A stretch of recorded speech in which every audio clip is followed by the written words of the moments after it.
frequently acontextually, and never with any fairness, always with a huge amount of bias. It's just horrible. But it seems that I sort of define his life for him, which I find sad for anybody, to be perfectly honest with you. And so he was attempting to bring division between me and this other individual, and in a very childish fashion, to be perfectly honest with you, very, very obvious, and certainly nothing that you could show much respect for. And around the same time, he put out a video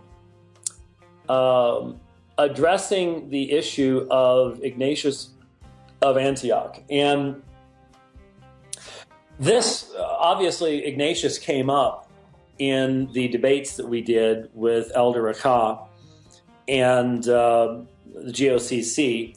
And by the way, I am well aware of the fact that YouTube is now filled with videos of me with horns, pitchfork, and burning in flames, and basically every possible insult that could suggest itself to the fevered mind of man has appeared over the past 2 weeks, ever since I dared disagree with Black Hebrew Israelism. I'm well aware of that. I'm not actually, while up here, I don't even have time, even if I wanted to, and I don't want to, keeping up with that stuff. Right now, if Vocab Malone sends me a link, I'll take a look at it. And by the way, our plan is, I don't think the dates have been firmly, absolutely established yet, but my plan is to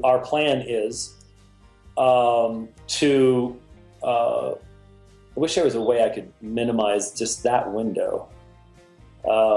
Anyway, my plan is to actually have Vocab come in, and he and Rich and some guests will actually have 2 programs while I'm gone with folks who know this movement inside and out, know its history.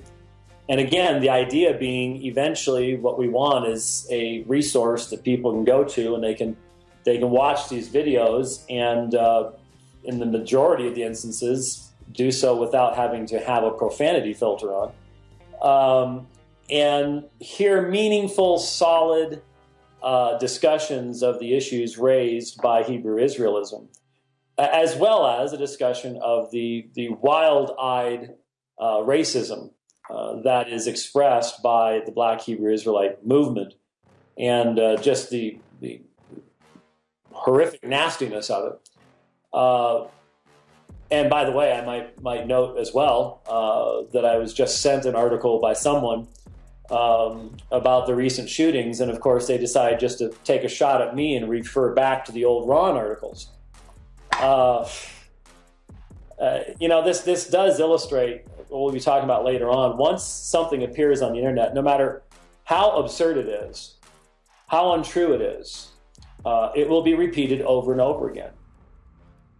There is no truth filter in the internet, and as long as someone makes a false accusation, that false accusation will just take on a life of its own forever.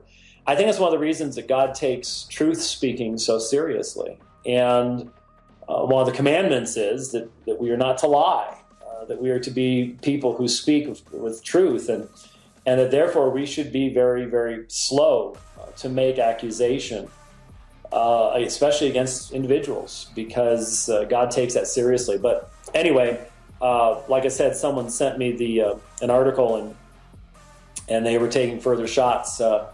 And I will just mention in passing, I went on to the RAAN website, the RAN website, the Reformed African American Network, and I typed in Hebrew Israelism, because I sort of figured, hey, if anyone's going to, if anyone has taken this movement on, it's going to be the RAN folks, right? Because, I mean, this is impacting the Black church. It is just really, really amazing stuff. And this should be, there should be pages of articles, because how many articles did they write about me 6 months ago? for daring to address the rebellious activities of a black teenager. Why, if that could get 2 or 3 articles, then good grief, something that's been going on for years that has, clearly not only damaged black churches, but is just so deeply indicative of a horrific attitude of racism. There should be dozens and dozens of articles. Well, there's none. None that I could find, at least not under that name. And it just made me go, strange how that works. I don't see the BHI guys going after them, but they will go after me for some strange reason. And I sort of have to wonder why that is. Anyways, all that to a circular trip back to the fact that